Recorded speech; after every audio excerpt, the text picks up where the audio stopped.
Hello and welcome back to the channel. This is Lost Stitch Designs. My name is Hunter.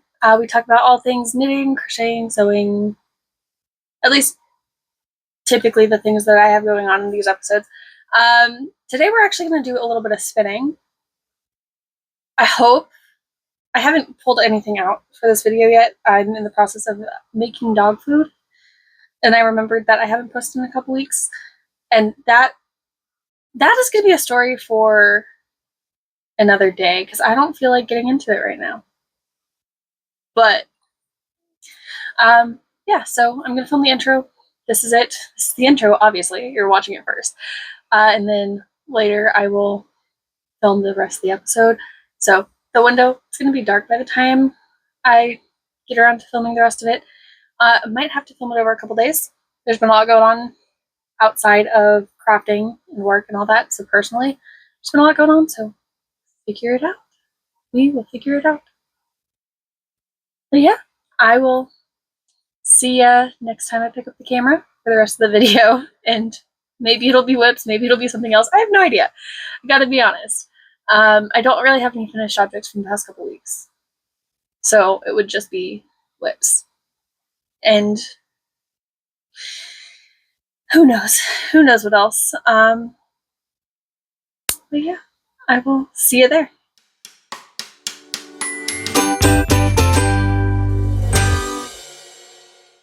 Okay, so we're back. It is not the same day, it's the next day. Yeah, I got a little sidetracked. Also, just a heads up, my dog is inside, and he might make a guest appearance. I don't know. He's a bit unpredictable, but my door is open for him if he would like to come up and chew his snowman right next to me. He gets a little territorial over it, so I'm not expecting much. But I don't have any finished objects for you this week, so I literally have just a giant pile of WIPS. Some of them are a little tangled, so we're just going to go through it. And what all I've been doing. Oh, wait, I'll grab the other thing later. So the first book that I have to show you guys is the Classic Camel Vest by Tarjan Manning. This is the front panel. This is the front left panel, I believe. So yeah, it's the front left panel. The cable is gorgeous. Ignore the neon green cable needle. I have it there so I don't lose it. I don't technically need it, but it does make the back of it look a lot prettier. Ooh, the sky is rumbly, which is why the dog is in. Well, part of the reason, other than the fact that it's hot as crap outside. But yeah, he's in just because it's thunderstorming. He was having a field day running in the tall grass earlier. He'll be fine. He'll live. The next project that I have for you guys. Oh, it is coming along nicely. I haven't worked on it this week, but I have worked on it since the last time I showed it to you. So it's very pretty. I love the yarn. It's LRA Honey Persimmon. It's a discontinued yarn, but it is from my brother-in-law for Christmas. The next WIP that I have for you guys is one that I haven't shown you in a while, because it has been on hold until I felt like getting out the new ball of yarn, or I guess in this case thread. This is my lace project for the year. This is my big lace piece. This is called the Wedding Peacock. It is a free pattern on Ravelry. I'm loving it. It is officially on my largest needles. It is on. I switched out to the 60-inch circulars a couple weeks ago, and my blanket that I'm not going to show you guys because it's literally just a triangle right now, and I haven't gotten that much more done on it. That blanket now has the 40-inch circular needles that I was using. So we're up to 60. It's looking pretty. Oh, wait, hold on. I'm sorry, I haven't actually seen it on camera. Like, I've seen it in person, but I love it even more now. Like, it was gorgeous before, but now it's just breathtaking. Yeah, I'm not even halfway through it. But I've only worked on it, I think, As far as the highlights on the page go, I've only picked it up and worked on it 18 times. So, or maybe a little bit here and there, but I've only done 18 days where I finished rows. So that's what I'm counting. Now this one is stuck on the next one because these two I worked on simultaneously. But yeah, that is an incredible design. Love it. I love the lace. Pattern is just charts. There's really no explanation for the charts. So I wouldn't say it's super beginner friendly. Just a heads up on that. And this is going to be a real short one today because, well, I guess it depends on a couple other things, but it shouldn't be as long as my last ones have been. This is the Wolf Bayou top. Don't remember the designer's name, but this is the third one that I've made, and I love the little triangle on the side. I love how it comes down. I do have to add the neck and the straps, but it's gorgeous. I did modify the pattern, so I cast on 50 so that I can get a little bit wider of a neck, so it covers a little bit more. And then I did 28 or 29 increase rows on the top, so that it goes right, it hits right bottom of my bra line. It's on. But yeah, it's looking good. Moving fast. I have 1, 2, 3, 4. Oh, shoot. 1, 2, 3, 4, 5, 6, 7, 8, 9, 10, 11 increase rounds out of the minimum 28. I think I'm just going to go until either I hit 28, I run out of yarn, or I don't feel like knitting it anymore. Minimum's 28 though. Minimum's 28. After that, I'm either going to be run out of yarn or I'm going to be tired of knitting it because I want to see how long I can get it. I have another ball of this if I need it or if I want it. I think it would be pretty cool to just like have a long, because I think I can get to like sort of like a short dress cover up type kind of thing. I don't know. We'll find out. I'm going to save this one till last. The next one that I'm going to show you guys is my sister's Christmas gift. So this is the Elizabeth blouse by Petite Knit. This is, I think, my fourth time making the pattern. I did modify it so it's like a super thick yarn. Pattern calls for lace weight yarn, or like I guess sport weight yarn, DK fingering, somewhere in there. This is Aran. This is Aran weight yarn. It is not at all what the pattern calls for. So I will say, when it's first knit, it is a little stiff. I did start on the second sleeve earlier today, but I got a steamer a couple weeks ago because I needed it for a different. I needed it for the vest, so Walmart had a rollback for one of them. So I was like, okay, well, I need that anyway. I steamed the acrylic yarn, and by gosh, by golly, okay, I love my sleeves long. If my sister doesn't want this, I will take it because the sleeves go down to here, and they're just so hard to find shirts that do that unless I go shopping in the men's section. But anyway, it did block out quite a bit longer than I thought it would. Luckily, it shouldn't be as long as my sister. My sister and I have very different bone structures. She was built a little wider, so her shoulders are broader.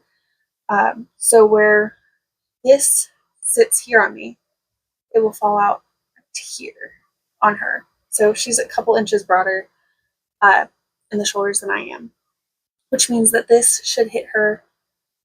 Actually, her arms are shorter than mine. It might hit her at her fingertips. She's taller than me, but her arms are shorter than mine. You know what? It's fine. She'll wear it either way. And then I did get some good length here. So I think it grew by like 2 inches under the body, which is a really good thing because it was a little short. But this is how it's looking. Looking really good. And this is a lot more, I think she'll wear this a lot quicker. She won't have to break it in as much. as I did with my first one that I made with an Aran weight yarn. I had to break it in. It took about, I want to say 6 months to break in. Like, it's finally to the point where it's comfy. And I made it the beginning of last year, so like last March is when I finished it. And it took until, see, I wore it for a good 3 or 4 months before it finally started getting to the point where it was like comfortable. And I'm working with stash yarn for all these, so they are mostly acrylic. But look at that, it's so pretty. I am gonna have enough left over from this blue to make part of my next project, which is a design I'm gonna show you. But this is how it's looking. I should have it done by next week, and I'm very excited. Oh, hold on. I want to show you the other part of her Christmas gift. Okay, the other part of her Christmas gift is little stitch markers that are fish beads.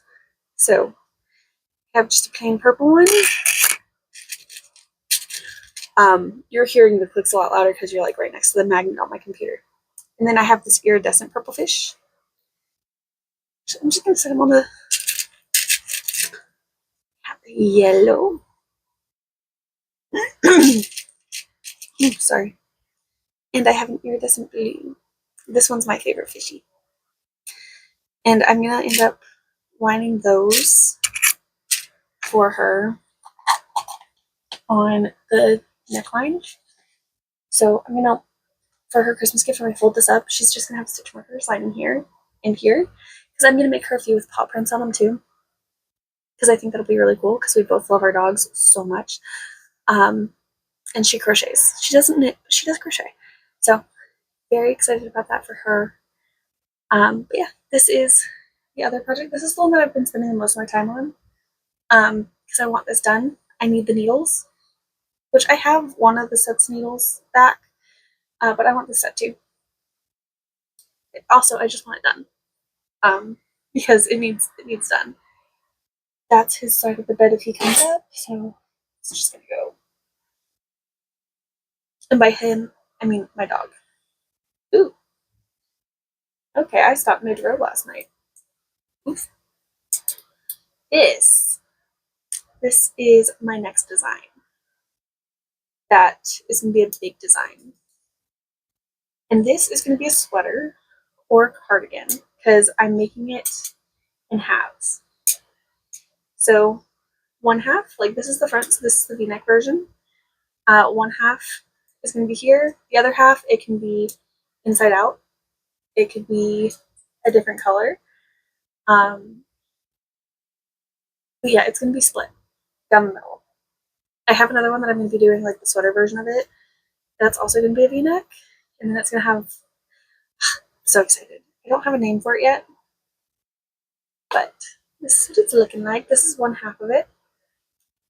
Now, the thing that I didn't account for is blocking when I did this. So I'm going to take the pattern pictures unblocked for this, and the measurements I'm going to work unblocked, and then I'm going to take a swatch of the yarns that I actually wanted to use for this originally, because this is just something out of my stash, quite literally. I pulled it out of another project.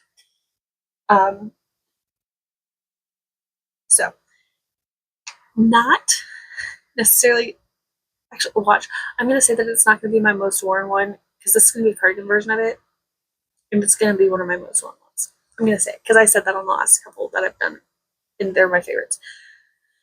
But this is going to be a cardigan version. Going to get the sweater version later in different colors. And yeah. I think that's all the knitting WIPs. It's all the ones I have easily accessible. Do I have any crochet WIPs?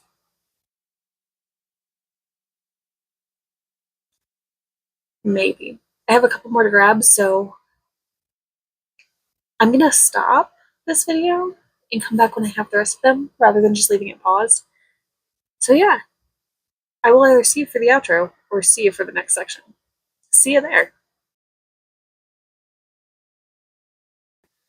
Okay, I do have a couple more WIPs. This one I'm gonna save till last. Whew. Do I start with, actually I said crochet last when I ended that segment. So this is my big bag of crochet scraps, or yarn scraps, I guess. This is what I'm using to put all of these hexagons together. Those need to be taken apart. But these are my scrappy hexagons. So they are made with yarn scraps. Really no rhyme or reason to it. They come in multiple shapes. Or no, they're all the same shape. They're all hexagons. They come in multiple colors. That one's my favorite so far. It's the most colorful. Yeah, they are looking good with that. But that is not what I wanted to show you. I'm just show you my yarn ball. Look at that. I'm excited to see how they work out. Anyway, also, I made like 20 hexagons last week. Very excited. The next whip that I have is a sewing whip. So, I am hand stitching a backpack. This is the first ever backpack I'm making. Don't trust Pinterest diagrams. They give you the wrong measurements. I doubled them for this guy. And then I'm going to use this ribbon as the handle and straps. And then I'm thinking maybe it can just be for my car. I'm going to French seam it. So these are raw on the outside, fold it, and then it'll be French seamed. I don't know what word my brain was reaching for at all. The last project that I have to show you guys, I think, is going to be a whole video on its own. So, I know the last video I made, I mentioned wanting to do Tour de Fleece next year. I ordered drop spindles. I ordered two of them. I ordered a normal size one and I ordered a mini one. And then I realized I don't even know if I like the Turkish spindle. Plot twist. I do. Although that one's not really a plot twist. I have like a normal drop spindle that my aunt gave me back in college. So I've had it for 8-ish years. 7 or 8 years. But I figured out how to make a DIY Turkish spindle. I'm going to say this very lightly.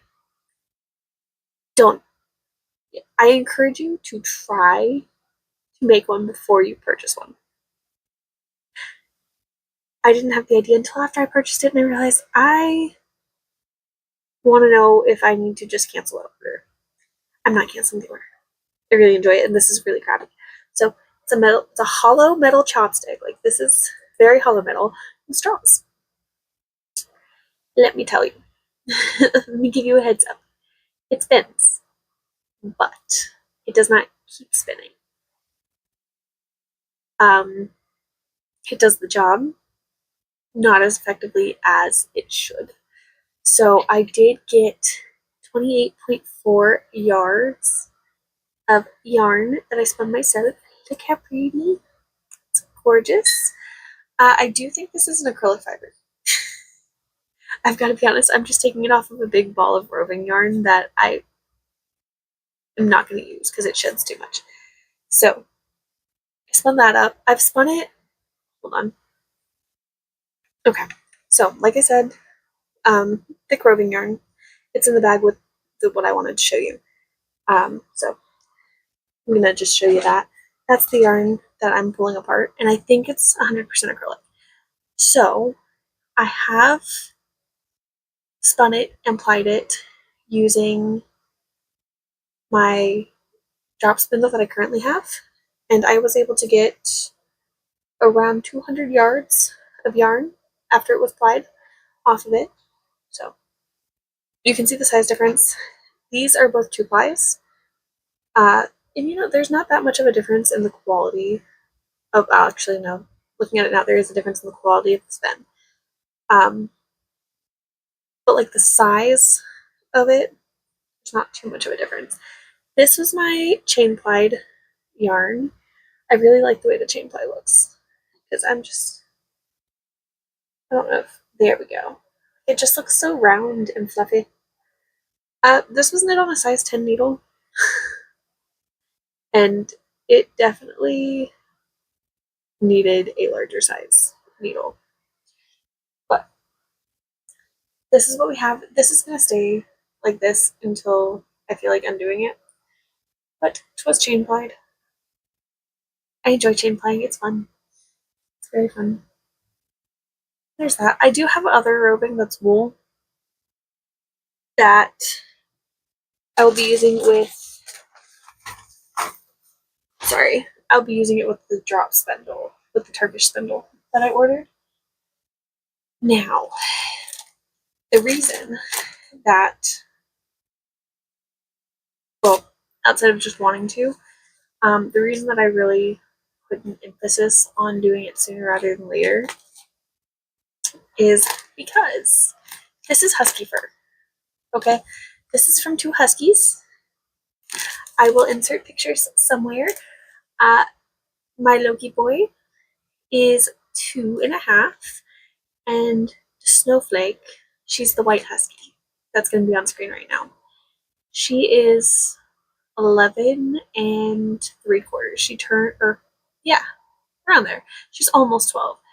Her birthday is on Halloween, and she's got some pretty major health issues. She's got like a giant tumor on the sides of her neck that's like 5 inches long, and it's pretty rotund. And she's been declining, so her vet appointment's tomorrow. She's the reason I'm learning to make dog food. But yeah, I have essentially if I can get this to spin into yarn, I have a renewable resource of fiber, and their fur is so soft. Like, it's ridiculously soft and just silky. However, the catch, very short furs, so they're about 1.5 inches long. Sometimes they're 2 inches. Really just depends where they come from. But a lot of what's in here is about that long. Maybe that long. Like, it's between 1 inch to 1.75 inches.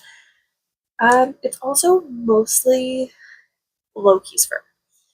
So Loki's undercoat is tan. Like, it's beige, I guess. His undercoat is this patch right here. That is his undercoat. Although I will say that is also probably dyed a little bit with the red clay.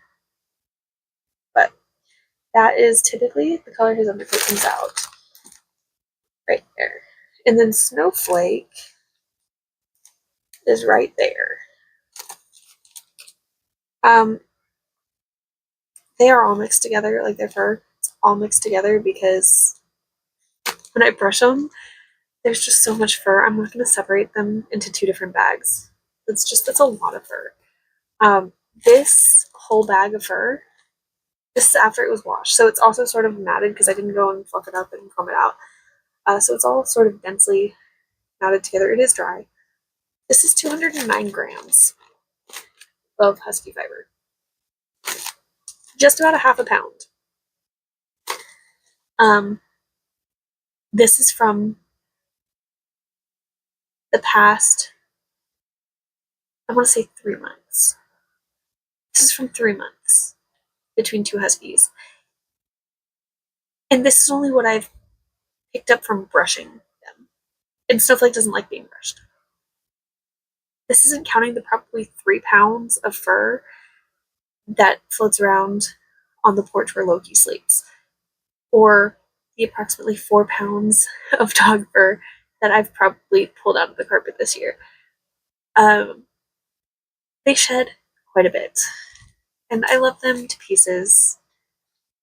But this isn't even like, this started at blowout season. And like, not even the beginning of blowout season. This started middle of blowout season. So lots of fur. It is washed. Um, Feels a lot softer without oils. I didn't realize that because typically after I wash their fur, it's still attached to them.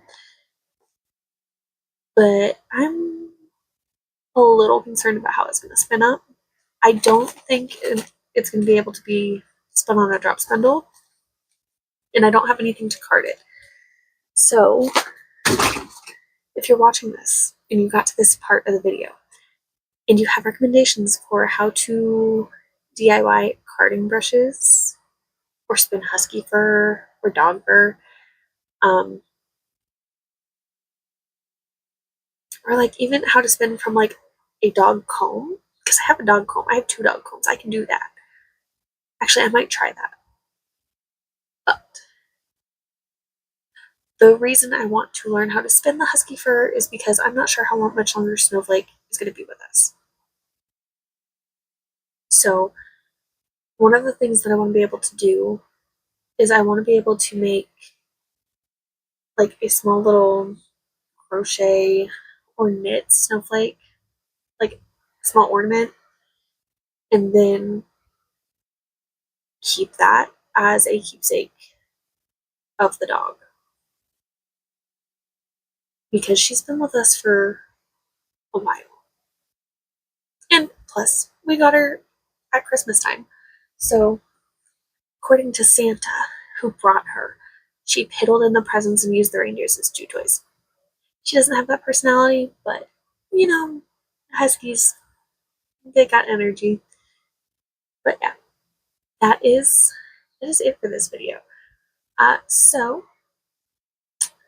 I just want to say thank you so much for watching. I appreciate you spending a little bit of your time today with me, listening to me talk about random projects. If you do have any of that advice, let me know. Also, what are you working on? I'd be interested to know. But yeah, I'll see you in the next one. Bye.